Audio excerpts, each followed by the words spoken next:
Third harvest. Muna ang gis. Third harvest. Kamu nang gihapon na. And then, kani sing kuhol siya. Kamu nang gihapon na.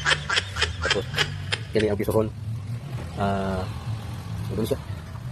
Sampu ang file. Kani, 1, 2, 3, 4. Wala out isa. 65 na ni. Tama ni bala ni maghapon na. Oh. Katulo nga harvest. Katulo. Siguro naman tigil. File na siya. Oh. Wala pa ito muna niya. Ipabayar daw utang. Oh. Kani bisuhon siya.